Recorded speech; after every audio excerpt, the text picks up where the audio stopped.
I'm recording. Okay, great. Great. Happy Halo Infinite launch day, by the way. Oh, that's Uh, today. It makes me yeah. sad that I don't even know that. Oh, yeah. Well, don't you have an Xbox? I do, and usually I would be, staying And up you have the late. new one too, right? No, just the 1S. But Okay. Yeah. wait, is it But it's available? available on there Is on it? Game Pass. Yeah, that's They did awesome. this weird thing, and I thought it was just me, but it was like I tried doing it at midnight and you couldn't. And they Oh, decided to do it like, yeah, and they decided to do it like later in the day. And I just thought I'd that's funny. mention that because I remember me and you like playing Halo. It was Halo 4 a lot. Yeah, we played Halo Yeah, 4 a lot in Ottawa. yeah. I have good memories of that. Holy, sitting in my basement bedroom there. That was fun. Yeah, and it's funny. I don't know. It's just when it comes to high fantasy and stuff, it's just I like that like escape. So it's like that's probably like the one thing that's bonded me and you. Absolutely. Yeah, yeah. What is high fantasy? Does Halo fall into that? Is that not sci-fi? Well, I don't know these things. not really, but I always think of in video games, Bethesda switching from Fallout one year to Skyrim the next, and then I think of like comparisons between like Game of Thrones and Mass Effect. It's like they're counterpoints to each other Okay. weirdly, like Star Wars and Harry Potter, Star Wars and Lord of the Rings. It's just kind of like the ultimate escape. Did you say Uh, Lord of the Rings? yeah. Oh, you're freezing here. Yeah, sorry about that. Yeah, I don't know yeah, why no, that happens with Zoom sometimes on this computer. yeah. What computer are you using? It's it's a gaming PC that my buddy John, who you've met, helped me build a couple of years ago. He gave me some parts and stuff. So Hmm. it's been great. It's not like super high end by any means, but it works well. So Yeah. yeah. Brought to you by John. Yeah. Thanks, John. So, like with Lord of the Rings, Yeah. we take me through your first like experience that you remember watching it because I don't. I'm trying to think when we met. Obviously, the movies were already out, but even Well, though they live on. the Hobbit. No, the Hobbit hadn't come out. I don't think. Yeah, The Hobbit Not hadn't, but quite. the Lord of the Rings trilogy had. Had been out for several years. Yeah.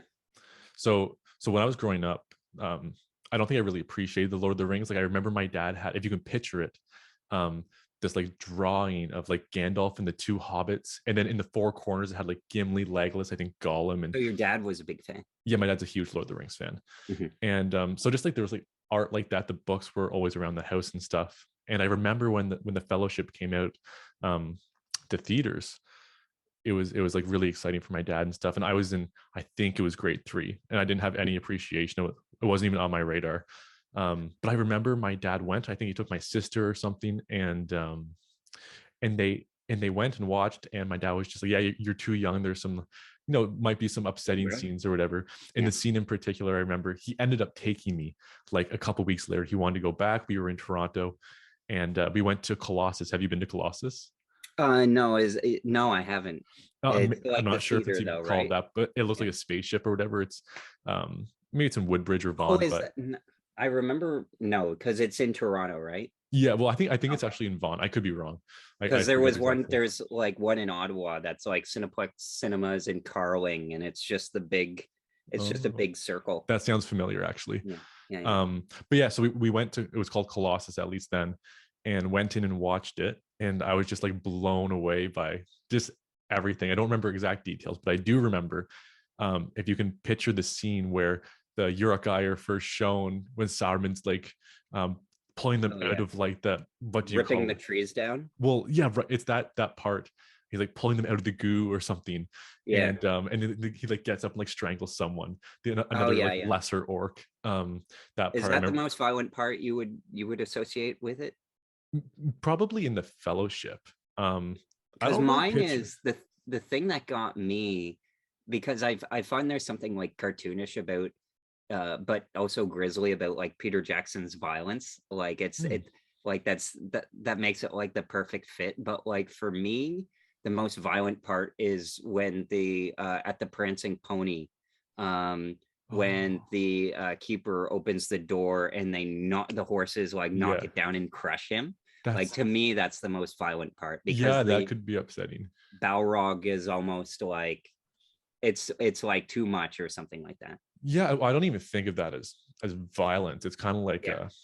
you're too absorbed in it. Like that was Yeah, the thing for me. Like you don't think about like the consequences of the violence like you do now. it's not very intimate. Like when you were saying a scene, another one that came to mind is after the host from Minus Morgul takes over Osgiliath, and you'll remember one of, I forget what the guy's name is, or if he even has a name in the book, but one of Faramir's like fellow rangers gets wounded and he's laying there, and then it's like right before I forget the orc captain's name, but he's like the Oh age of yeah, he men, has a name. the age of men is over. I'll try to think of it.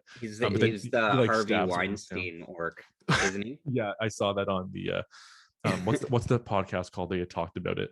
I Um, don't know if it was Collider or how did this get made. One of the two though. I'm thinking. have you Um, seen Billy Boyd and Dominic Monaghan? The Friendship Onion. They talked about it on there. It's where I first oh heard. okay, yeah. Yeah, Oh yeah, because they have their own podcast. yeah, exactly. Sorry, Yeah, totally yeah. something here. That's kind of funny. Can you like imagine this being shorter at all? Like, or it's The Lord of the like Rings. because watching the Beatles documentary this weekend, which I'm sure did you watch that as Not well? yet, but I Okay. am a fan of Peter Jackson trilogies and Yeah. the Beatles. Yeah, So he said it was his favorite trilogy now. okay, It's got nothing on Lord of the Rings, but it's like very of interesting. course. I just wanted to share my point of view because I was Yeah. like, I forget that I'm like a year older. Doesn't make but so I guess my dad took me on the first try to go see Lord of the Rings Okay. because I think it was also more being the youngest of five that like if all the other brothers are going, I can't be excluded, which led to maybe Naturally. some traumatic watching in childhood, which it shouldn't have been. But Lord of the Yep. Rings wasn't that, and it was funny because Harry Potter came out the same year, That's a so month weird. earlier and yeah, so my dad took me to that, and I remember my brothers being a big fan. And then they were going to see Lord of the Rings. I remember the very first movie website that I ever saw. It was like um, it was like comingattractions.com it wasn't addicted to trailers, but it was like it showed a release date of everything. And the very last thing on its list was Lord of the Rings Fellowship of the Ring for like December. And it was listed as Do you remember the initially date? It's Christmas. right around now. Today's what? December 8th. Yeah.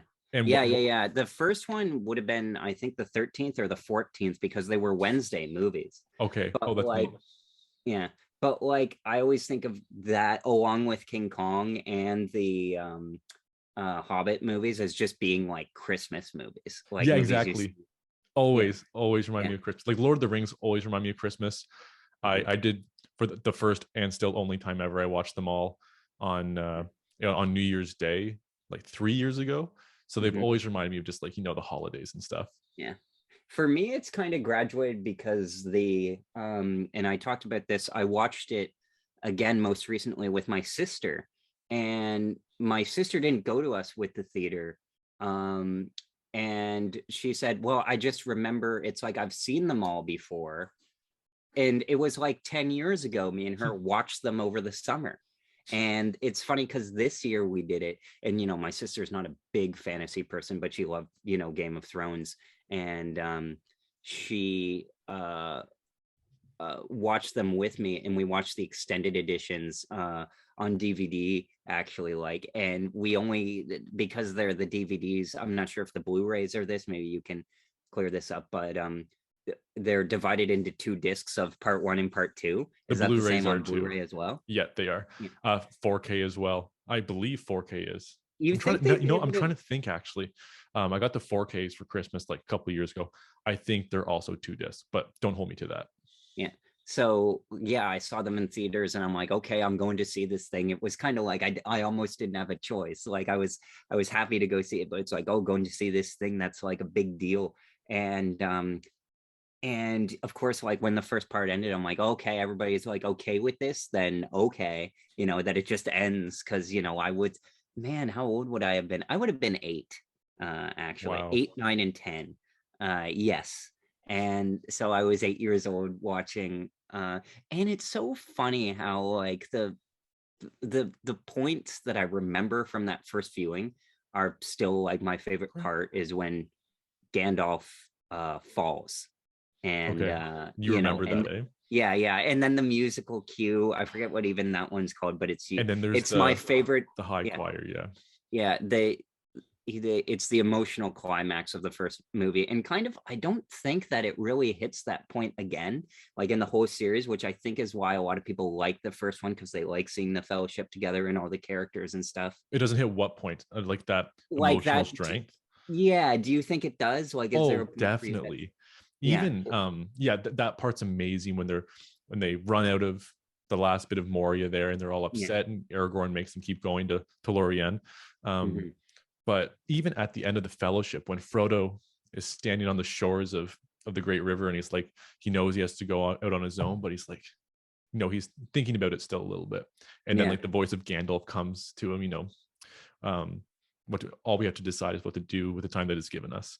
oh yeah, I yeah, would yeah. say that is almost as powerful at the bridge. It's not as uh, Or Sam, I remember, I think it was the first, yeah, when I, because it goes, the one time Peter Jackson dragging things on like really works, and it works most of the time here because he's not out of control like he is on the Beatles or documentary, the but Hobbit. or King Kong. But the when Sam drowns, and it goes on for just long enough that you're thinking like, oh, and then to the point where like the hand reaching down actually matters, and then Yeah, you've seen it parodied and shown in so many other movies since. yeah, But like, when I think about it, there's that moment. And then when I was watching it most recently, there was another point which we'll get to in the third movie that like had the most emotional impact on me now. yeah. Sorry. So when But you said in terms of the most emotional impact, did you mhm, mean in the Fellowship or all three movies? all three movies, when I I think of the emotional high point, that's like my point where it's like, oh, because Gandalf means the most to anybody. And I didn't think of yeah, it. but For so me, watching it, it was like I liked that moment, even though it didn't like make me cry or anything. yeah, But no, it's an like that, amazing but scene. yeah, when watching it now, I think that. But what You would was it have for you? more of an appreciation for like the cinematic This, expertise yeah. that went into the bridge scene.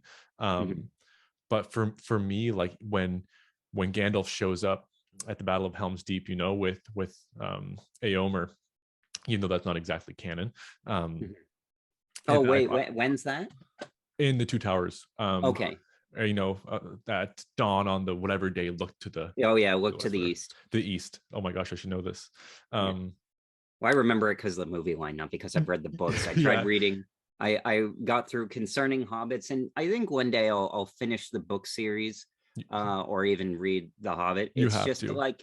It's like I was destined not to, because in seventh grade, every year we would read The Hobbit, and then of course when it got to my year, things had to change. So they decided, oh, we're gonna split it up into three different groups, and one person's gonna read this book, one person's gonna read The Oh, what a Hobbit, and then shame. you're gonna read Jeremy's War 1812. The classic novel that Yeah, nobody's ever heard about, and I it's just never so read The annoying. Hobbit in school. I never read My it in whole school. life, people like reference these things, and it's annoying because it's like, I don't know, you're in teaching and education, like, is it routinely thought of like, oh, this is something that they're going to learn and think of forever? No, and Yeah. I often, I'm not technically a teacher, but I do a lot of class visits and we'll talk to them and we'll relay certain points and stuff. And because Lord of the Rings is so close to me as an interest and even as in my academic background, I try to reference it a lot. Or I would like to reference it a lot, but a lot of kids have not even seen the movies, let Mhm. alone touched the Yeah, books. isn't that weird to think, because they're so, but it's like, I get it. Like, Okay, I I mean, remember watching it even and like thinking the like, oldest high okay, school kids pardon? were even the oldest high school kids were born maybe when the Return of the King came out, probably after. Yeah. Oh So man, that's so weird to think about now, eh? no, it's even like thinking about myself. Like, Mhm. I didn't see Shawshank until I was older. That came out the year I was born. Yeah. So that's Yeah. what Yeah. their reference point is, I guess. But no, I never read The Hobbit or anything when I was in school. I know a few religion classes had started doing The Lion, the Witch, and the Wardrobe naturally. So that's a good Yeah. one as well. But I don't, I no got Tolkien. like, for me, that was read in grade 5, I think, to us. And it's annoying because we didn't even finish the book. And you went to the And theater to see the movie?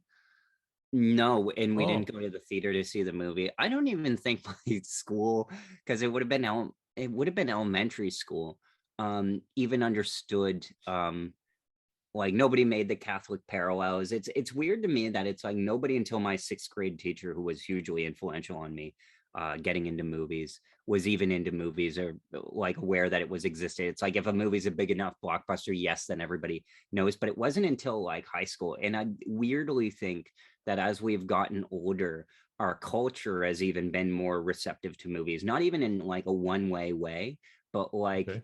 people know now about like I said to my grandmother who hey oh yeah, I was wondering about the levels. Thanks. I said to my grandmother, did you know Downton Abbey 2 the movie is coming out? And she's like, yes, I did. You know, so it was, she doesn't have internet, Oh, wow. but she's heard, you know, so it's like people are more aware of culturally in tune of like this is coming, or it could just be my perspective and getting older and stuff. But Yeah, I I don't just know. want, I yeah, don't really have a finger on the pulse of that. But I speculation. trust your judgment. Yeah, But and also the last couple of years have been weird with COVID, right? Like, yeah.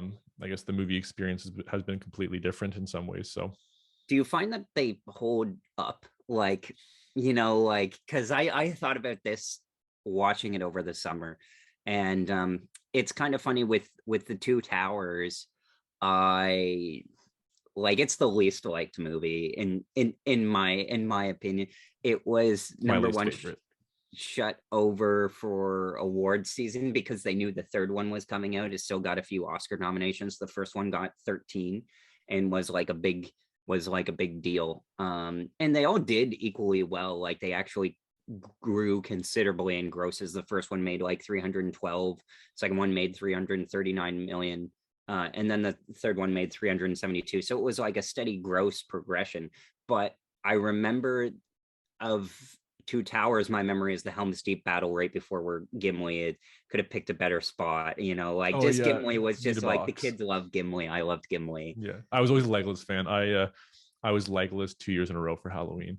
Oh wow. Yeah, I Wow. even had the bow and everything. But Mhm. um, sorry, I know I'm going. I was just gonna say that's all I remember of like from that steep battle. And I remember thinking like in the movie, like I'm liking this, but this is long. And then we had the theatrical version of the first one before the extended editions came out. And it's funny because the first movie came out in August of 2002 on DVD. And that was a long time. And the extended editions were coming that November. So then you could see the preview for, you know, the next one. And that's what we did. And my dad got that one, the theatrical one on DVD, which we still might have, or we might have thrown out. I don't know. And then, but the second one, we were just able to wait to get the Yeah, extended edition. It was no problem. And then we didn't even watch it at that time. We watched part of it, and we watched it until Theoden buries his son. And to me, it's like the low point of like boredom of the series. Like that the first half of Two Towers, it to me is like it's work. Like even it's in the books, I find. Um, so I should preface this: the Lord of the Rings isn't a trilogy; it is a single novel, Mhm. but it's broken up into 6 books actually. Maybe you know, Oh really? yeah. So book one ends as soon as they reach Rivendell, and then Mhm. obviously book two starts beginning of the Two Towers, and the Two Mhm. Towers is written in such a way that it follows like Merry, Pippin, Legolas, Aragorn, Gimli, and eventually Gandalf, and Mhm. like the events in Rohan and Isengard and stuff, and then after Isengard, it cuts abruptly to Frodo and Sam meeting Gollum. And then the second half of the Two Towers is about that. And I find the first 2 chapters of each of those books Mhm. like the hardest part. Not even hard, but the least engaging The part of the investment. novel. Yeah, Yeah. but because you know it's getting better, and then when you get to the end of book 3, where like Gandalf and Pippin are on Shadowfax riding to Minas Tirith. Mhm. You're like, this is awesome. And then Yeah. it cuts to Frodo and Sam. You're like, oh crap, I can't fast forward this like I can in the movie. Yeah. I tease, I don't do that. But It's uh, kind of, yeah. but by the time you get to the end of Frodo and Sam, it's when Frodo is taken captive by the orcs after Shelob and all that stuff. Mhm. And then you're like, this is wicked. Then beginning of book 5 in the Return of the King cuts back to Minas Tirith. So it is really good.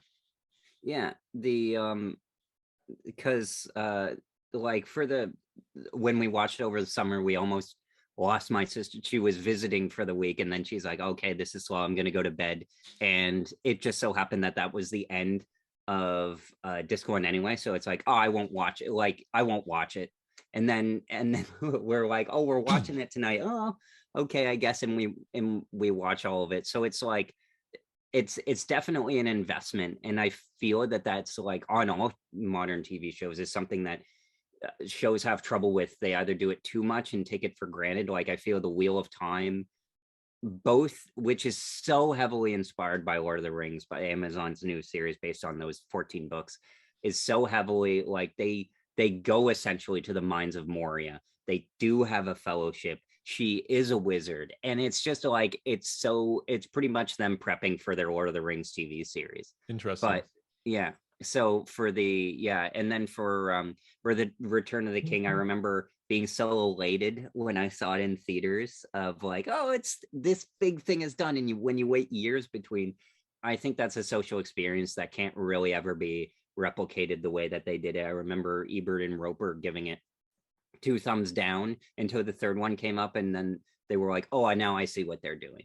Oh, But with like, Lord yeah, of the Rings. yeah, yeah. But it's kind of funny, yeah, for Lord of the Rings, because like How that's could you my experience. ever? That, but then it's over the summer watching the extended editions again. Is Yeah. I wonder what they're going to do for the TV series. But what was your experience with the other 2 movies, with Two Towers and Return? Do Again, I remember like loving Two Towers before it came out, watching the trailer on repeat, like just being yeah. so pumped for it to come out. Mm-hmm. Um, The and I'm Battle of trying to Helm's Deep. Yeah. Battle of Helm's Deep, just like the epicness, Sam's speech, all of that. I thought it was so well done. I remember there was What's a bit of Sam's speech? controversy because they didn't get to Shelob's lair and stuff, but Oh yeah, um, because that's in the second yeah, one. Yeah, in the exactly. second In book. the Two Towers. Yeah. And then with the Return of the King, I'm not sure how many times I saw Two Towers in theaters, but I saw the Return of the King 3 or 4 times in theaters. Mhm. And the first time I remember, um, I this like it was an actual like one pre-screening in Kingston. It was through like the Wig Standard or something like that, or Oh K yeah, Rock or yeah. someone like that, and got a call like an hour before from a friend and his dad that they had gotten 4 tickets. They invited my dad and I remember we got to the Cineplex here and didn't have fantastic seats, but just blown away by the I movie. love that when you don't have good seats, but you enjoy the movie anyway. And That it hasn't just, happened in a long time. yeah, and I hadn't read the novel yet, Mhm. so talk about emotional high point. What about the Mhm. end of the movies? You think that's not as powerful as the bridge? Um, no, because it was like I made me laugh because I think I really had to go to the bathroom at the end of No. the third movie, and that when they're on the when they're getting picked up by the Eagles after Mount Doom, I'm like, okay, this is gonna be like, over, and then it Nope. and then he wakes up, and then I'm like, okay, it's gonna be over, and then it's like you bow to no one, okay, it's gonna be over, and then he's with the elves, I'm like, okay, it's gonna be over, and then it's like with Sam, and You're I'm lucky like, they I didn't have the really have to scouring of the go. Shire. Yeah, yeah. But I remember walking out of the third one, and um the guy behind me saying to his son, it's like, yeah, and there's a few pages left for Sam, so they're gonna make a sequel. And I'm like, this guy knows nothing. I'm That like, is but so cringe. yeah.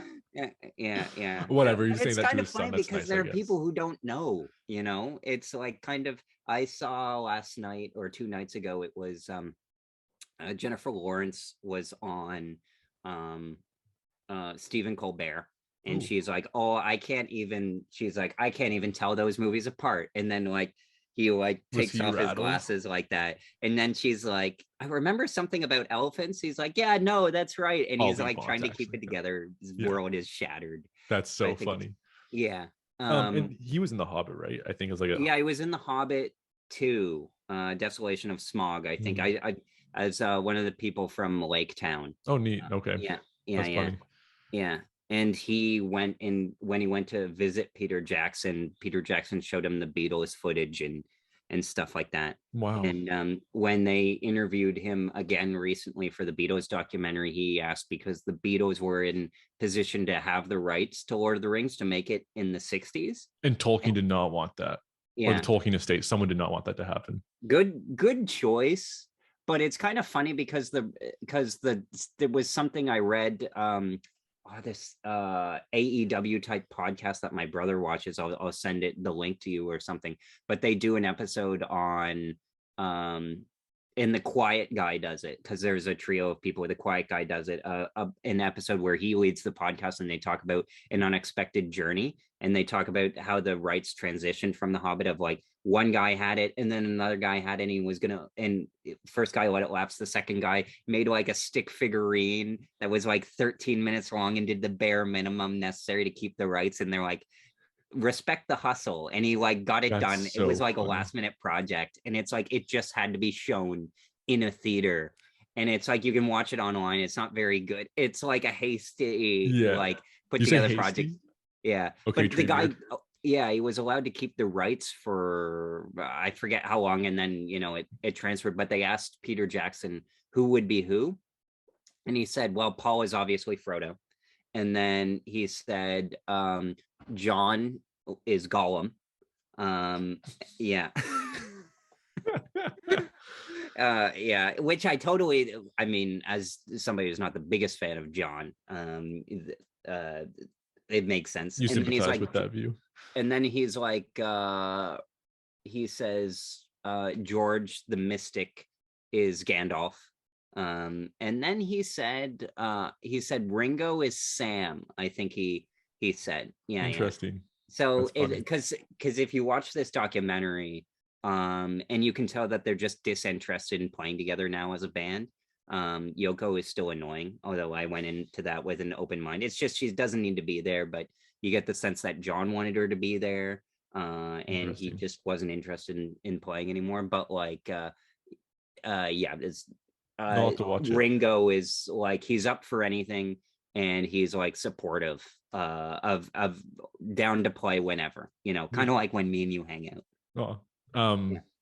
I do have to say, talking of us hanging out, this isn't Lord of the Rings specific, but um, a great memory of mine is us seeing The Desolation of Smog. Oh Do yeah, you yeah. remember that Yeah, yeah. in No, theaters? I think about that. It's weird because it's like there's something magical about Well, those movies. what I Because recall is, I remember seeing the first one actually. Like it's funny because for each of them I had different experiences. For the first Hobbit, I saw it with my dad in okay, theaters at the new Landmark, or it was sort of new at the yep. time. And then the second one was with you. It was in Kingston here at the Landmark, was it, or was it in Ottawa? No, Because it could have been either. it was in Ottawa. It was a Okay. super snowy, cold night, Yeah. and it was December, so I think it was like right before Christmas break. Maybe it was during exams or something. But we went to it. I think it was somewhat last minute, and that was my first time seeing it. And I just remember going to it, coming out of the theater, and then heading back to Sandy Hill, and it is like Yeah. it's just a good memory about me Yeah. being. I think that was probably at the Galaxy Cinemas, now Scotiabank, like out in Gloucester. No, Uh, it was downtown. I remember. oh, so was it like it wasn't would it have been the Landmark, the World Exchange Place Plaza, where you go up to the elevator to the third? I think so. Yeah, yeah, that makes sense to me because I remember us walking, and then we walked out down Bank or something, and then took a left Exactly, on Laurier Somerset, or and Somerset or whatever it yeah, was. Yeah, yeah, and but then walked all the way. I think I only saw one of the movie there. But Yeah. yeah, I forgot there was even a theater downtown. Well, it But was, and then it got like the rent, and then because there was one in the mall too in Ottawa, and they got rid of that, and then they got rid of the that one downtown, yeah, too. yeah, Because that's where I was thinking, oh, it did mean you go see that at the Coliseum that I was talking about earlier, where mm. it's all the way out in Carling, and No, we no, no, took the no. bus. But Yeah, I went to that one a few times, jumping yeah, yeah, on yeah. the transway. Me, But yeah, I'm so glad you're into movies, though. yeah, no, I'm into them in a and for pure enjoyment, I guess. Like I'm a typical like Christopher Nolan fanboy, I don't really have a true deep appreciation of film, but I do Yeah. enjoy a good story, and like I think I appreciate acting and stuff. So The funny thing to me though is uh is that like, so you read the books, and it's like every time I read the books or try to read a book, I'm like imagining it as a movie. I'm like, I'd rather be watching a movie. Like that's why it's always like so hard for me. I tried reading The Name of the Wind, which is like the next big fantasy trilogy. I've read the Name of the Wind, and oh my gosh, what's the second one called? The Book of the Door, That's the something. no, that's the upcoming one. Oh, the third. Wise Man's Fear. Yeah. They're quite good. They're fun. They're Yeah. not like It Lord of the Rings level or anything like that. They're kind of like Aragon, but they're good. oh yeah. Yeah. And you read did you read all of the Aragon books? I like a long time ago. I don't think I read the last one. I think I read like 3 of them or something. Would you I'm not ever sure go how many back there and are. finish? Pardon me? Would you ever go back and finish? Never. No. That's a series that's like begging for, and I thought about that for The Hobbit, although the Hobbit movies are like sort of fine. It was like Peter Jackson didn't like, he didn't want to do The Hobbit. He stepped in because he like sort of had to, but he wanted somebody else to carry that on, and he wanted to produce it, and then it just they took too long. I feel that like maybe similar to West Side Story now, that they will be remade a long time from now. I wonder what they're going to do with the TV series. I don't really I don't know know. either. I really I know it's Third Age and prequel, but it's like by like you can make a video game out of it. But like oh, it's not War for Middle Earth. It's like Shadow of Mordor. okay. Because there's also and then there's Shadow of War, which I haven't played yet, but it's like you can take place and have be the prequel and sell a Brimbor, like making the rings and stuff like that. But it's like the same problem with the Hobbit of like, if you're shining a light on like the Lord of the Rings conflict, that we all know how it gets resolved, and it's not like as exciting, but at the same time it's like Star Wars, where it's like, okay, there's a lot of interesting stories that could happen here. To me, it's always like the way is like forward. I'd always rather see a sequel unless the Interesting. script is like great There for is them. so little with Lord of the Rings. I mean, I think it's Appendix D. I forget.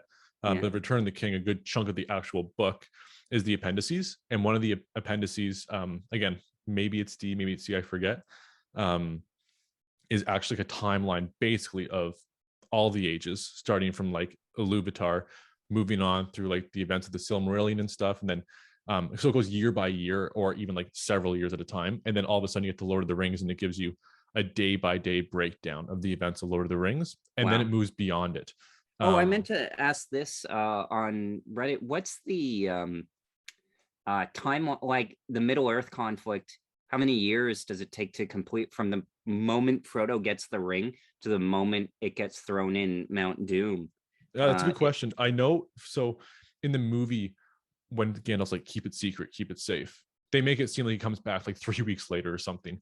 yeah, But in the novel, Gandalf, he comes back overall from when Frodo gets the ring, like when it's Bilbo's and his birthday, the birthday party at the beginning, yeah. to when Frodo leaves the Shire, is about 19 or 20 years, right around there.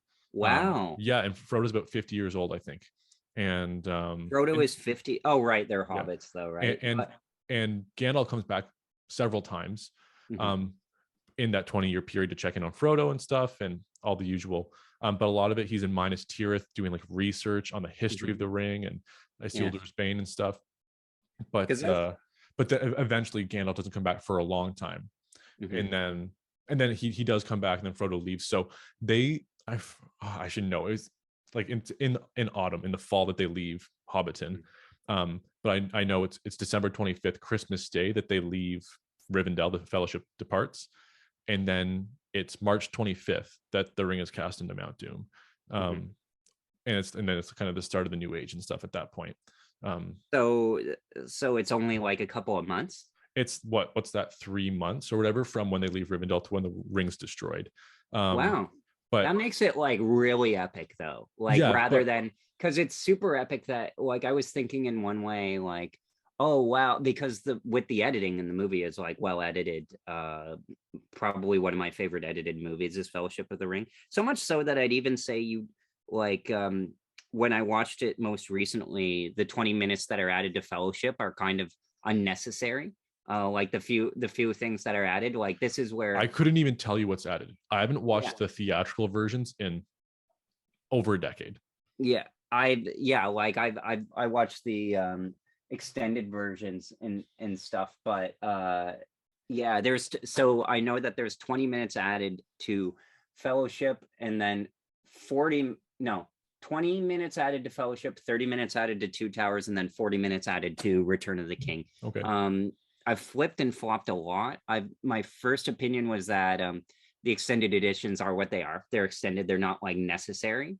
Um, and I still kind of feel that way. But the one thing that changed watching it this time, because I was always kind of like 1, 3, and 2, for how I felt about that. Watching it this time, it changed around, and I was actually 3, 1, 2.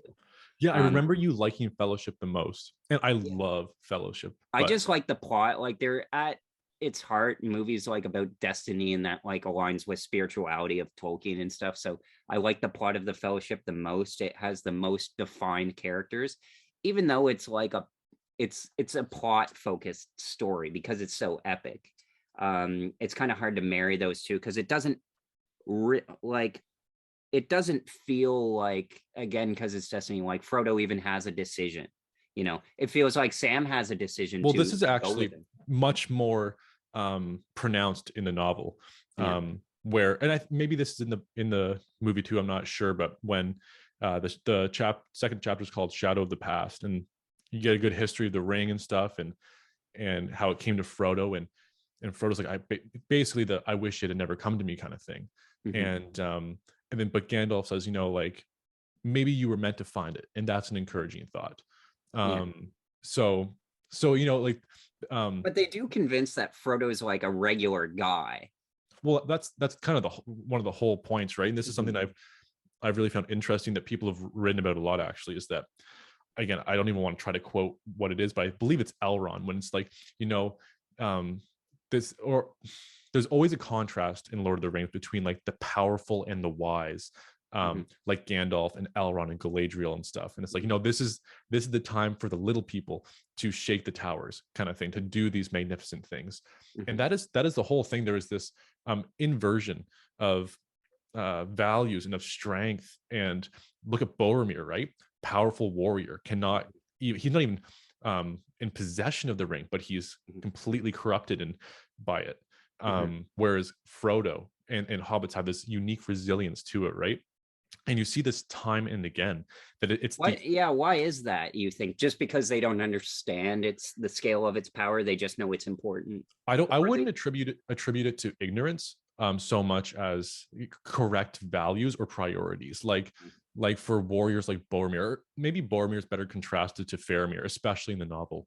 Like Faramir is able to kind of let Frodo go, right, against really all reason. It's irrational what he's doing. What happens to, and they would have, like, Frodo pretty much would have died had that not been the case, had Faramir not let him go. Well, Faramir is the only one who survived. What the alternative would have been is that the ring would have gone to Minas Tirith or whatever, to be used, as we find out you cannot wield it. None of us can, right? Exactly. But sorry, to come back to the point of people have contrasted Tolkien with Nietzsche here, whereas Nietzsche was very critical of historical Christianity for its herd mentality and stuff, and elevating the poor, the weak, and stuff like that. And I would say Tolkien offers a really good, in the form of a narrative, a really good response to Nietzsche, to show what meekness is capable of, to show what self-sacrifice can do. Pardon me? What does meekness mean? Like less importance? Humility, perhaps. Like I hate, this is kind of cringe, sorry, but like humility is not thinking less of yourself, it's thinking of yourself less. And just this concern for others and stuff. And so like even Boromir has like noble intentions if he were to use the ring, right? But the ring doesn't have that grasp over Frodo and the hobbits. And like I was saying, not because they're ignorant, but because they're more grounded and unconcerned. And even in this is maybe not a perfect comparison, but even in the novel with Bombadil, he's not affected by it. Now, he existed before the ring and stuff, and we shouldn't even get into Bombadil. But Oh No. no. Sorry. Yeah, that's fine. That's too bad. I'll try to Because we put that up. mentioned Tom Bombadil, that's Yeah, why. exactly. I know Um, nothing about him. Like but it isn't so only. he isn't affected by the ring. It's a trinket to him. Like he even puts it on. He doesn't turn invisible. Um, Oh and wow. yeah, so there could be a whole episode on Tom Bombadil, Well, I but was just wondering, could that ever be? Is there nothing for that to be adapted, not even into a feature film, but like a TV special or something? Because it's only like 14 pages, isn't it? well, there's what in the House of Tom Bombadil, the Old Forest, and Fog on the Barrow Downs. He's in 3 different chapters, so Yeah. or at least he Is spans it a somewhat. conflict that happens simultaneously? What do you mean Or simultaneously? I mean, is it happening? When does Tom Bombadil live? Is he living in the time of Bilbo, in the time of Frodo? Tom Bombadil is the oldest thing in Middle Earth. Again, maybe I'm wrong. Oh, really? So he's not With a hobbit? perhaps the exception of Treebeard. Well, yeah, because I read something like they gave Tom Bombadil a speech to Beard. Yeah, there's a conflation of the characters for sure. Or even again, maybe this is just an extended scene, but do you remember when Merry and Pippin wake up and they're kind of in the tree, and then Treebeard's like, I forget what the words are, but those words when he's talking to the tree to say let them go, Mm-hmm. those are Bombadil's words, and that tree is supposed to be Old Man Willow, which in Mm-hmm. the novel is in the Old Forest, just outside of the Shire. Oh, so when they get captured by that tree? Exactly. So Yeah, yeah, that happens, then Bombadil comes to save them, but they just kind of moved it and paid homage to that point, kind of in Fangorn, which is neat. yeah, But yeah, no, Tom Bombadil's a whole different thing. But coming back to the effect of the ring, yeah. um, and this ties in well to kind of my reading and research, is that it's not it's the letting go of power. It's the Gandalf seemed to perceive it better than anybody. Like Sauron thinks Gandalf is a fool, right? For spending so much of his time and effort with hobbits. What do hobbits have to offer? Mm-hmm. Um, and he perceived what their strengths are, right? I think so much about Saruman. I'm listening. Yeah, yeah. Go ahead and fix your poster. I think so much about Saruman betraying. It 100% will fall again. But yeah, yeah. See, it just fell again. Sorry. Yeah. Do you have any tape though that you can? Here, let me try. No, no rush.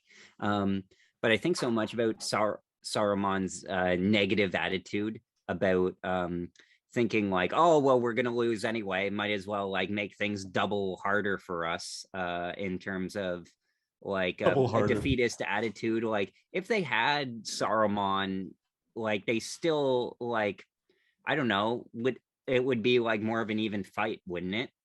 Like I mean, I get that that's how it falls, but like Yeah, no, I would say it's certainly again, I don't think of the conflict in terms of like military prowess or something, right? It's not like, I mean, it's don't get bigger me than wrong, that. Sauron's a powerful wizard, Mm-hmm, and he has lots of knowledge and lore, mm-hmm. but he lacks a bit of wisdom, right? But that's because of the Palantir and stuff like that, and being corrupted by it. Who lacks wisdom? Sorry, Gandalf or Sauron. yeah, yeah, yeah. But yeah, no, I think Gandalf.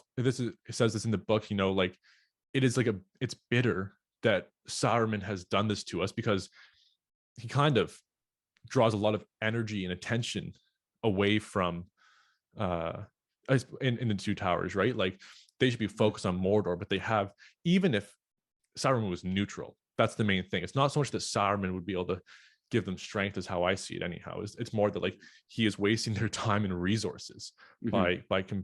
by competing with them, kind of thing, right? um Is Radagast dead? By the way, the no, wizard. I'm not So sure what like, Radagast is doing, but mhm. in the book, one of the reasons Gandalf gets back to the Shire so fast is that Radagast tells Gandalf that the Nine Riders are abroad, and that's how he finds out. Although I think there's hints about it, but then maybe Radagast says they're in the Shire or something like that. I forget, but Radagast is around during the events, just chilling in his forest, wherever that is. Yeah. Southern Mirkwood, I think. Well, it's kind of funny how I've seen this in fantasy quite a few times, and I remember there's this great scene in Mass Effect 3. I'm not sure if you ever played Mass No. Effect, but it basically tells a story on the level of Lord of the Rings.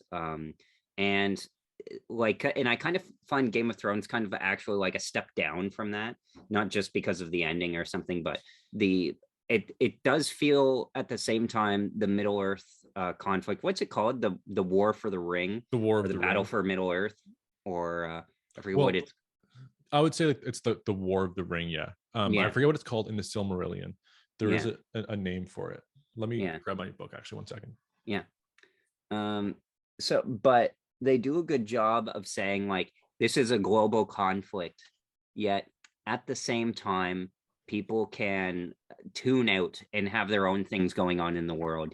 And in Mass Effect 3, that's the same with the Turians, where their planet is basically engulfed in a global war, fighting each other. And you meet on the moon to take one of their best soldiers away from this war, back to fight the war on the Reapers, who are coming, just basically gonna scrape the galaxy of unknown life and whatnot. And you need them by your side in order to fight the coming Reapers and stop it. So it's like people have their it.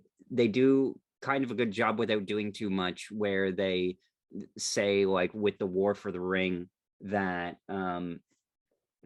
you know I'm trying to think of like Theoden, even though he's poisoned, like is concerned, or the steward of Minas Tirith is, Denethor. yeah, Denethor is just like he has his own goings on. It gives it a sense of reality or something, or complexity that I greatly appreciate. Mhm. Um, I guess that's really all I had to say about that. Um, Okay. Well, like, sorry, what was that in relation to exactly? just that the one thing that I appreciate about the War for the Ring is that it's big, and the characters are complicated, so that it's big enough where you feel that it's important, but it doesn't get away from the small things of somebody real, like a hobbits basically like sitting this out for the most part, like tending to their gardens and stuff like that off in the world. And it's a very um thing that I appreciate now, that kind of connects it to the real world. Well, there's that line in The Hobbit, and again, they add in this scene in the first Hobbit, an unexpected journey, whatever it's called. I don't even know. when Yeah, an Gandalf's unexpected journey. when Gandalf's talking to Galadriel in Rivendell, and he says, it is the simple acts of kindness that keep the evil at bay. Hmm. And I think that's a great Tolkien quote. I'm Yeah. not sure where it's said in the book, but Hmm. I love that one. What I wanted to get to next on the list was the elves, Okay. because the elves are interesting to me because they seem super, like they're super powerful, super smart, live hundreds of thousands of years. And I remember thinking when they go through, do they when they go to Lothlorien, um, do uh like I remember thinking, I'm like, okay, these are elves, these are the good guys. Why are they giving them so much shit? like Who's giving there's them aren't shit? they safe? Like because they do a good job of saying, okay, they're super powerful, even down to the thing like the blades that they use on the tips of their arrows, of like they're super light, super fast, super dangerous. But what I wonder about their position, and it anchors to my earlier point about people have their own goings on, is like, were they just mostly content to sit this out? Like, I guess that Sauron only wants to destroy the race of men, right? Well, Uh, the elves are in a precarious position, right? And I forget what Elrond says precisely, but basically, if the One Ring is destroyed, the power of the three elven rings will come mhm, to an end as well. Now, I kind of forget how their power is bound up to the One Ring, but mhm. they rely on it at this point, at least.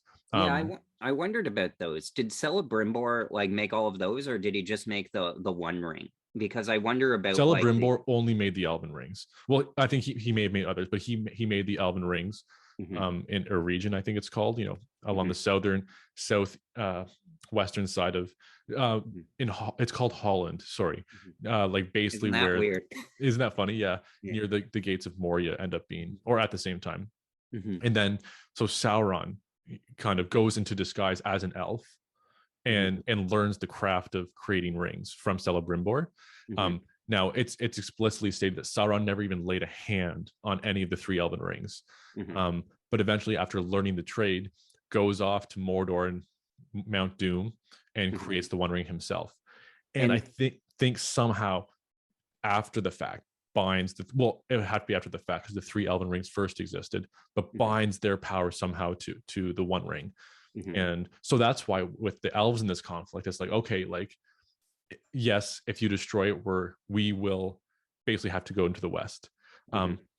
But if that rids Middle Earth of the darkness, that is a price we will gladly pay, is what Yeah. Elrond says. But Yeah. the elves, it's not really their battle, so to speak. Even in the Two Towers, when I think it's Haldir shows up. Yeah. Remember the guy who like gets gets chopped in the back on the wall? That is not what happens in the novel. Actually, what happens is, well, that is just not what happens. But in the Two Towers, the Rangers, like Aragorn's kin, show up. Mhm. So Okay. yeah, It makes after sense. the It's battle, yeah. more like unifying, because otherwise it kind of makes the elves too much of a villain. Uh, Yeah, well, it's like they've a had, gift from, is it a gift from Elrond in the movie, where they, because when they show up at Helm's Deep last minute. sorry, no, so Haldir's from Lorien.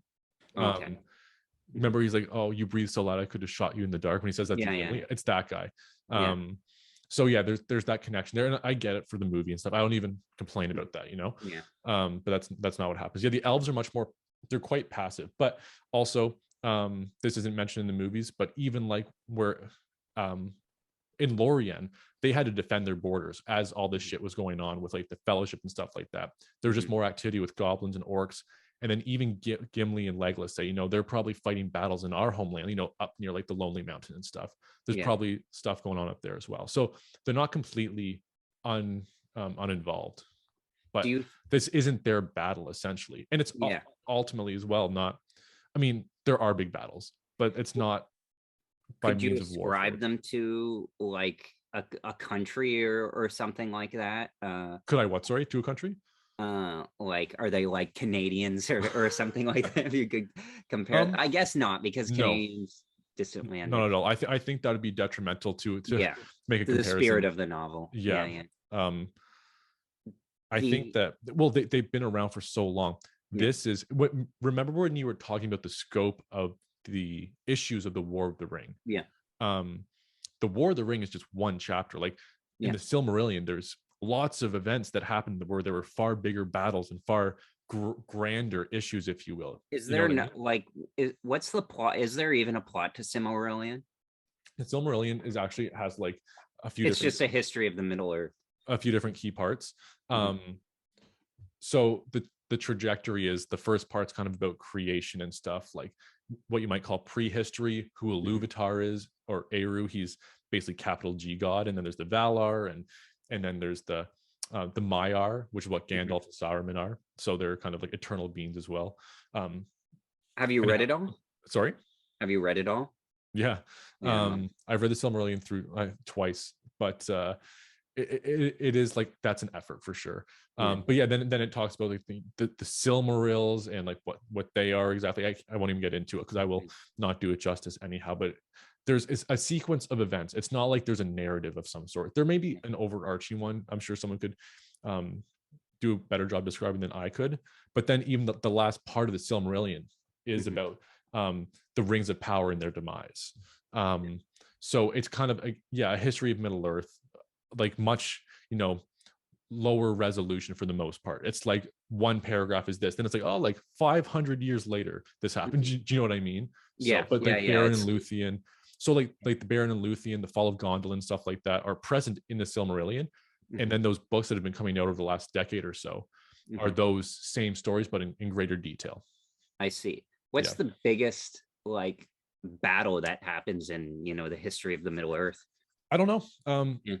Um, maybe the fall of Gondolin. I'm not Mhm. sure, or the battle, where the dead marshes are.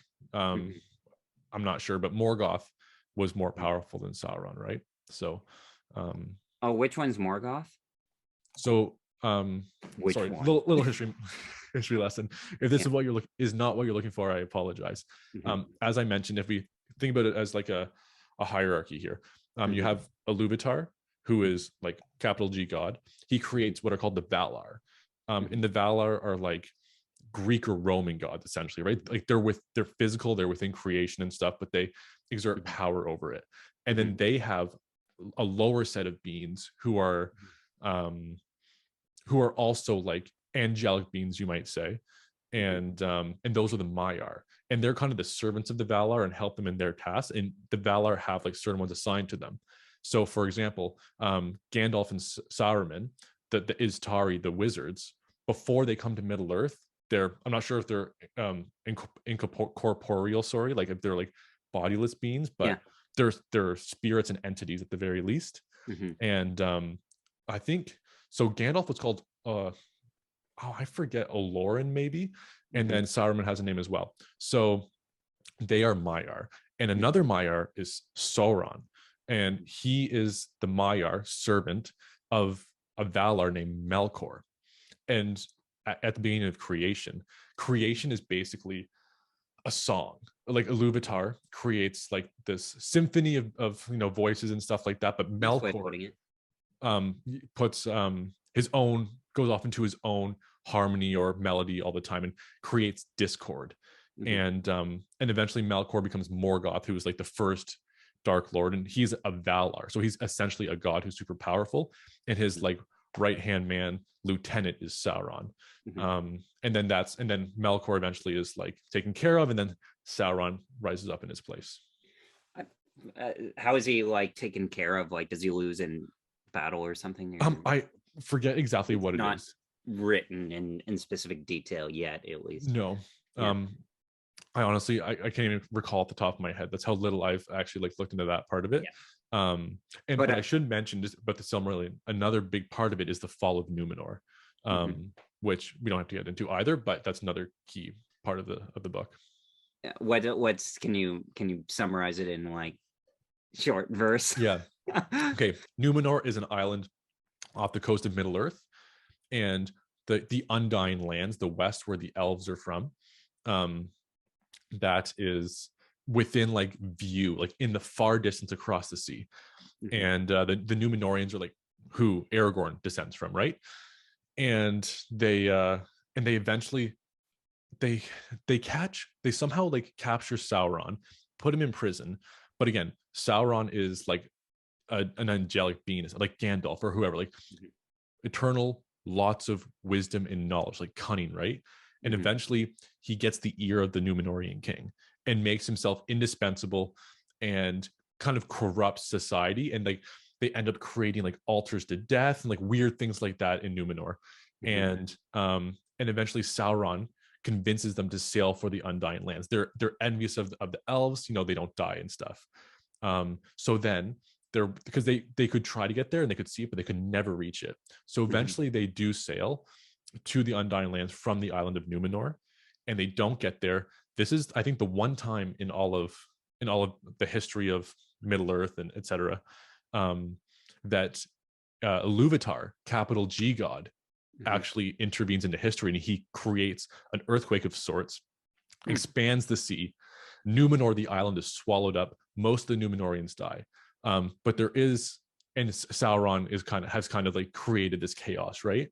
I Mhm. think Sauron goes into some kind of hiding or like exile after this, and but there are a small minority of Numenorians who are like, everybody's gone mad. They've lost their way. We will not take part in this, and they go to Middle Earth instead. And that would have been like Elendil and Isildur, Aragorn's uh, Mhm. ancestors. Ancestors, yeah. So yeah, Yeah. Wow.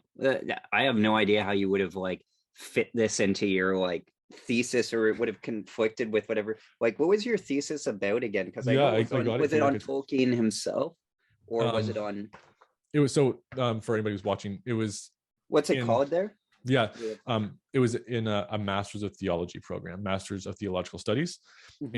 and here I'll give the Yeah, title. what's It's it? Put it up to the screen. What the title is? the Mythopoeic Demonstration of Huh. Karl Rahner's Theology of Death in The Lord of the Rings, Wow. in J.R.R. Tolkien's The Lord of the Yeah. Rings. Yeah. So I make the case that there's a 20th century Jesuit theologian, Karl Rahner, And he did pretty extensive writing on mortality and death and what that means in a religious framework. And like Tolkien has said multiple times in his letters and other places that the main theme of the Lord of the Rings is, and more broadly, his writings is death and mortality and immortality. So as I was like, maybe there's something here I can do comparison, contrast. And the more I did it, there was just such a rich coming together of the two thinkers. And it was so interesting because one's a systematic theologian, puts things in a very articulate language, and the other ones are expressing similar ideas in narrative form. So it was a lot of fun to write that. Yeah. Which one would you say that Tolkien was the systematic one? No, like by systematic, I mean like more hierarchies. Pardon me? I was thinking like levels of hierarchy. No, more like logic, laying out points and stuff like that. Okay. Yeah. Like in philosophy or something, right? Whereas Tolkien's just telling a story, but somehow embodies these points and and portrays it through different characters and events and plots and stuff. So no. What would you say did you discover anything new about the lore or about yourself or affect your views in that kind of thing?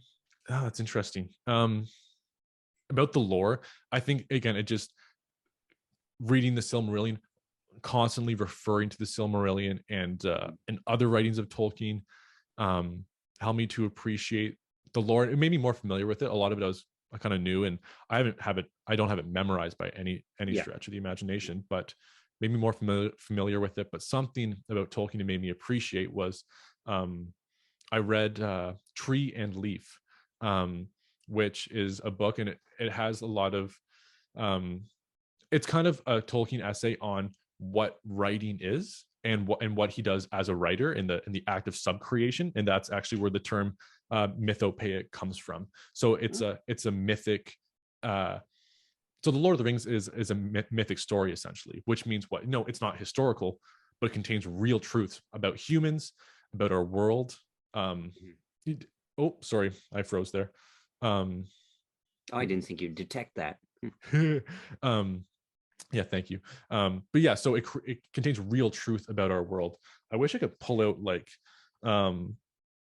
like something here that like a quote, because there was so much. I should have looked at this before, but that's fine. Beautifully expresses how story can express real world truth, right? And so I think that helped me to appreciate the Lord of the Rings a lot more.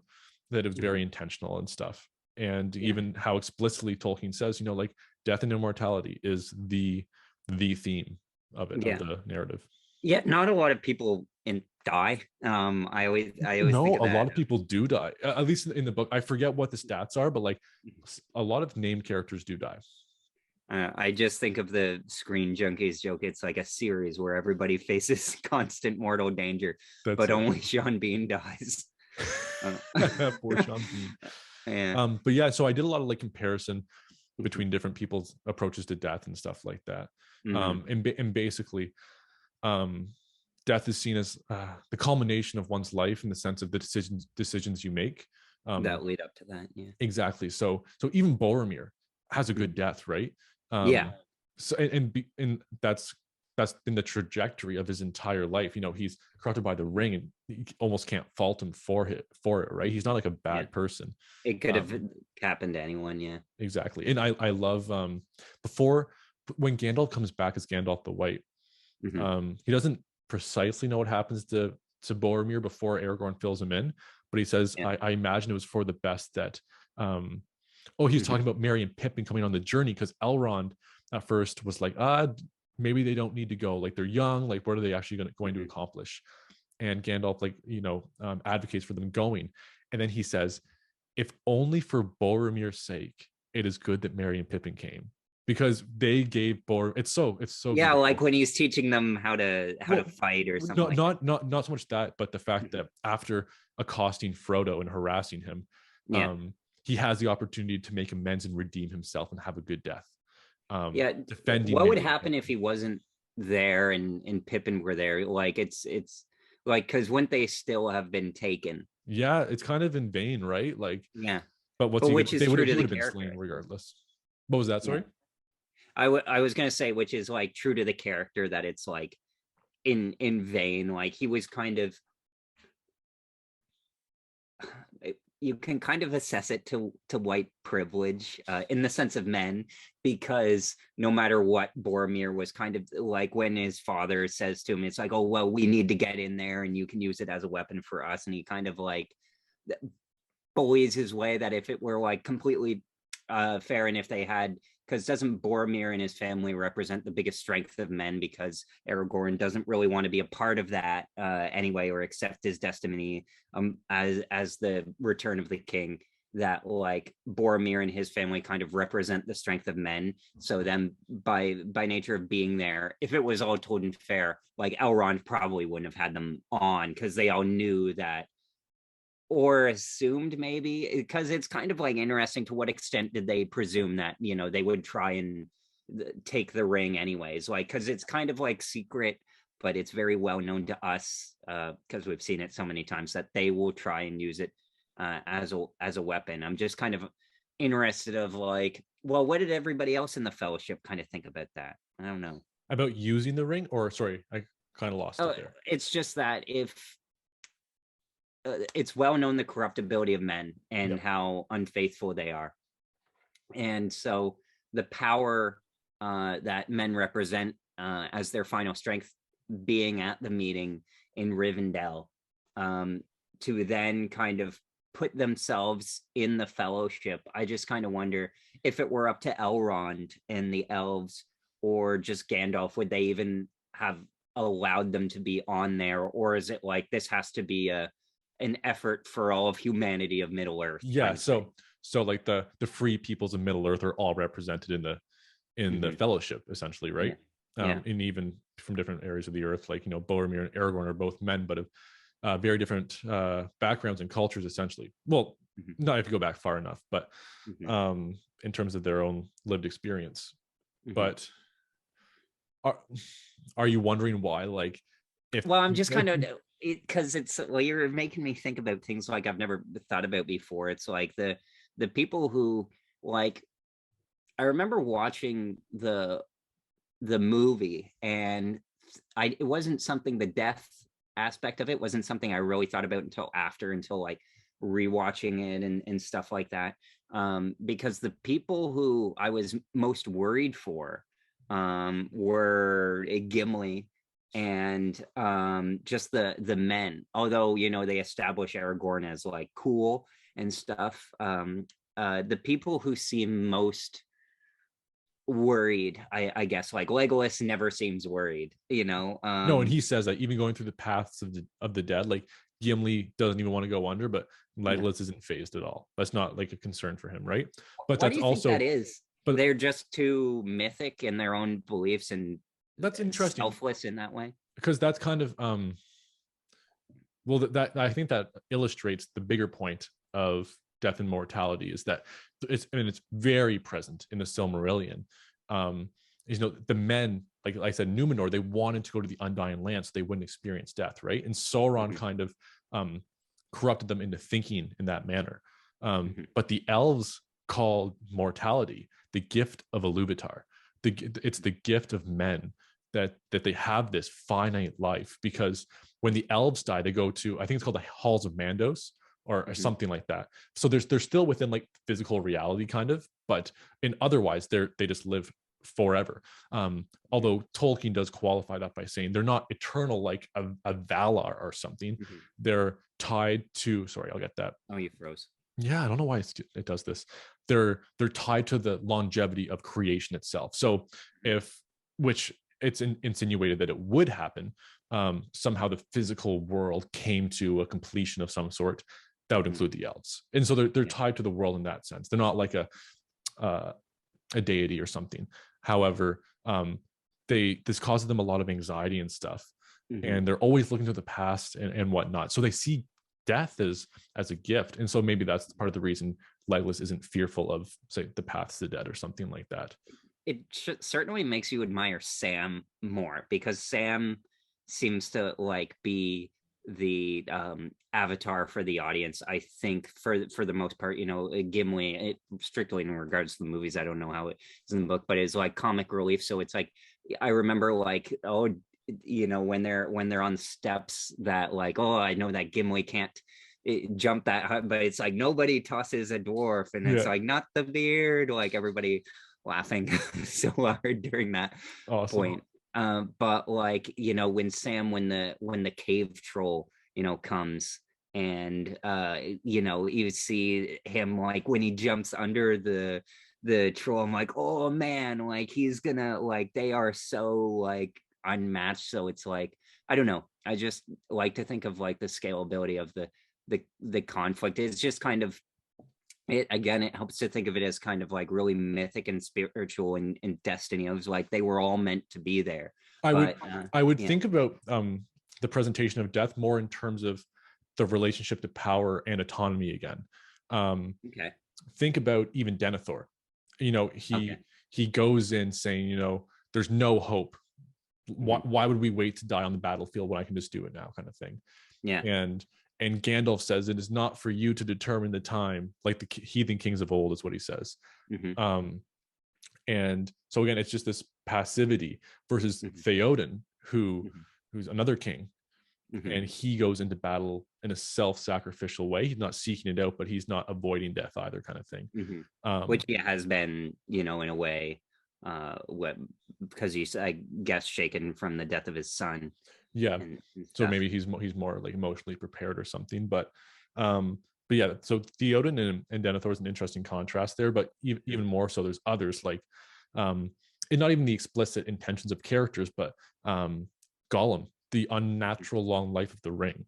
Yeah. It's not a pretty thing. It's not Tolkien doesn't present Hmm. extended life like that as like a Hmm. desirable good thing. Or the ring rates are a perfect example. They're not fully alive, but they're not dead. Do they um have the rings of men? Is yes. how I always understood it. Yeah, Yeah, yeah, yeah. that's exactly So, it. and then like and then, yeah, there's that deal. Yeah, rings, elves. So it's like, my thing is like, the dwarves are too, like, almost separate from the conflict of like what happens with their rings, and stuff like that. Like, That's is a there great anything? point. I don't exactly know what happens with the dwarvish the rings of the dwarves. Hmm. um Seven. yeah, I shouldn't even comment on it because I have no clue. Yeah, yeah, yeah. Well, it's like, I don't know, an interesting question for our eventual audience. It's kind of funny because we could do this almost for like, we could do this in three installments or something I like that. know. But I just kind of wanted to wrap up by saying, like, it's a very present series. Like, you could, honestly, like, I feel that there's more that could be done for the series. Like, almost like they could tell an equally great story, even now. Like, even now I have more of an appetite for it, even though the people writing the series have no experience that comes out next year. And like the quality that I've seen of like the Wheel of Time doesn't inspire much. Although they're trying to do Mass Effect as well. They Okay. think they'll probably do, and it feels more like content than anything. But like, beyond nitpicks, because those are kind of done to the future of the franchise, it's kind of like, I feel like they could do like a video game or something. Like, I always thought that they would, because there were a couple of good like video games. Like Two Towers, I think, was nominated for Game of the Year when it came out. I'm sure Man, you I played it. loved Two Towers on Yeah. Xbox. Yeah. Yeah, yeah. Play those three. I think you can actually play it on Game Pass, eh? Oh, really? Yeah, do you have Game Pass or no? No, I don't. But Yeah, yeah, that's yeah, appealing to hear. yeah. Well, yeah, because I can play Halo Infinite campaign now, Neat. because that's free on Game Pass as well. Um, to bring it back. That's funny. Yeah. And then yeah, so I was just kind of wondering, like, do you think, like, with the Hobbit movies, I presume that they'll be remade actually at some point, because they aren't like perfect. And Okay. it's obvious like Peter Jackson kind of didn't made it because he had to. You think it's more likely those would be remade before the Lord of the Rings?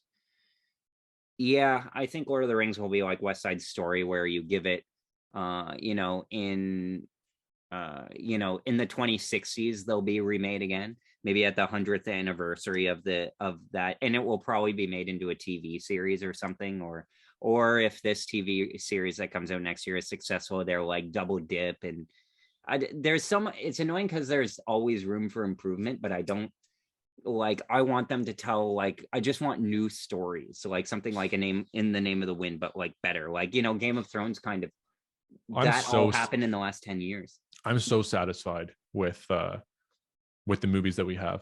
And again, not that the Hobbits are perfect, but particularly the Lord of the Rings, I love them. You And know, again, sorry. I was just gonna say, for me, for Lord of the Rings, and I was watching it, it was my first time watching it after watching Game of Thrones, and I'm like, it's possible to do better now. Is kind of what I thought, only because Lord of the Rings like walked in, so like the rest of the fantasy series could run. But the only thing that like really stood out to me this time was Eowyn and her arc. It to me is actually was the most satisfying this time, of like somebody constantly fighting against like the sign of the times, and it's nothing She's a great malicious or character. something, but all of that, and then her taking down the ring wraith, Yeah, is so, it was so satisfying to me, and I'm like, oh, thank it's God that awesome. this movie had this plot line here, because I didn't find it was like, I thought it was cool and it's a cool part, but it's like it's a, almost like a fully realized character plot in that way. It's just very satisfying because I love those. It's like in Harry Potter, Neville being the one to kill Nagia. Yeah, yeah, um that's neat. I love those unexpected character moments where somebody, like anybody, can be heroic, and that's what uh it takes. It's just kind of, I agree with you. I am satisfied with the movies, and because of that, I'm very unsatisfied with the Hobbit movies. Yeah, no, no, um the Hobbits are pretty subpar. yeah, yeah, but yeah, in comparison, and even the casting isn't that good. Really, I'm I thought it was pretty well done. I Like don't I don't like Thorin at all. uh, really, no, wow, okay, he's unlikable, and I've seen that actor in other things, and he's just always unlikable, and he's dickish. He that's doesn't funny. inspire confidence as like a leader for the Dwarven Fellowship. They could have cut down the dwarves. The movies are too long, even in like the best sense. I get that they did it like more because the studio wanted it more than he did, but it's like when you see what Peter Jackson is capable of, and then it ended up being this, like, I'm glad that the movies came out, but like, yeah, you know, that would be something I feel they could remake earlier, um, Yeah, even if it no, were a even TV even show. this upcoming series, um, I don't need it. I mean, if it brought Yeah. people to, if it introduced people to Tolkien's work, I think that's a great thing, and if it's a good series within itself, wonderful. But I I'm But not what were the exactly counting kids down the have? days. You know, the kids Par- of today have. What was that? Sorry. What will the kids of today have? I mean, there's Game of Thrones and stuff, but like, Yeah. you know, and there's Skyrim. Like, I honestly think it'll be something like Mass Effect or Skyrim, or it will be like an adaptation of like a video game or something that's like the next big fantasy thing, because like, Well, someone should write something new, yeah, yeah. or Well, you know, or in the name of the wind, you know, yeah, but that's no, not yeah, even on that level. no, like, and again, maybe it's not. We're not in a time where like epic fantasy novels need to be written, I guess. Mhm, But it doesn't need to be fantasy, but something of that quality and that expanse. mhm. Um, It would need to be like a team. Well, I mean, all books happen in teams, but like a team of writers, like, I don't know, like somebody needs to be like say, oh, we need to do Lord of the Rings, but we need to do it whatever. Maybe I should write it. Maybe that will be yeah, my, you should do it well, but no, okay. because I always think, like, why don't we do, like, you know what I like about Lord of the Rings most is that it takes place in a world where wizards are wizards and they're not called mages or the fallen or some shit, and the dwarves are called dwarves and the orcs are called orcs, and they have trolls. Like, there's no nicknames for anything because we all know what that means. It makes it so easy to follow. um, that's interesting that that's something that appeals to you, but I think that makes perfect sense. But um, I'll start writing it now. How about that? yeah, do it. I think that the Lord of the Rings is just because is so appealing because it is another world. Like when you're reading the Lord of the Rings, you're not just here's what it is. Sorry, You're totally absorbed. you're totally absorbed in this world that is much more real than our world in some ways. And this Mhm. is what Tolkien said. This is one of the quotes I was trying to remember, is that sometimes we need to clean the windows of our everyday experiences. The things that we see too clearly become kind of murky, and they need to be represented to us. And that's what the Lord of the Rings does. It's real characters, like very intimate characters who we know well. And the world is just so, it's again, part of it is definitely the size. Tolkien dedicated his life to creating this world, to the criticism What of age his was he academic when he wrote peers. it? Pardon me? What age was he when he wrote it? Or Well, I know he was scribbling stuff in World War One, and The Hobbit came in early 1930s, and Lord of the Rings in 1955. And The yeah, Hobbit hints at so much of the lore and stuff. I don't want to yeah. talk, maybe I'm incorrect in this, but a lot of the lore and basic history of Lord of the Rings being already known, like the fall of Gondolin and stuff like that. Mm-hmm. And then the Lord of the Rings is 25 years later, and it's basically the super high resolution zoomed in account of one of those events of Middle Earth. You know what I mean? There was a whole world, and he didn't just write it as a novel. He didn't just have this story sitting around. Well, maybe he did, but he was into creating languages, and he said, a language can't exist in isolation or in a vacuum. It needs a story and a world and a people to Oh, so he make came sense up and with the develop. language first. I think it was kind of in tandem. Like I think he had like the origins of language, but again, it needed the history to really come about and grow organically. Yeah, he was born essentially 100 years before I was. He's a year older than my grandfather. I Yeah, hope maybe your great grandfather. no, it's actually my grandfather on my father's side, because my grandfather on my father's side had my dad when he was 60. It was his second marriage. Wow, And then neat. 40 years later, my dad had me. Oh my gosh, So that's so cool. yeah. So yeah, my grandfather was a World War One veteran as well. That's really neat. So yes, so if The Hobbit was 37, then he would have been 44 when he wrote The Hobbit, and then whenever um Lord of the Rings, at least the first volume, Mid 50s. 54. So that would have made him like 61. Mm-hmm. Frequently cited as like a late breaking thing. Mm-hmm. Anyway, I think we should leave it at that, don't you? Yeah, I would love Right. to do it again. There's just so much to unpack, and Yeah. I was happy to hear about our different experiences, Hmm. seeing the movies, what they mean to us, but Yeah, the and actual, we can metal out some. I thought it was yeah. like decently organized, so yeah. No, yeah, and thank you so much, Will, Mhm. for making this happen. And whenever I get to talk to you, it's always nice, but And you especially about pushing Lord of the back. Rings. Yeah.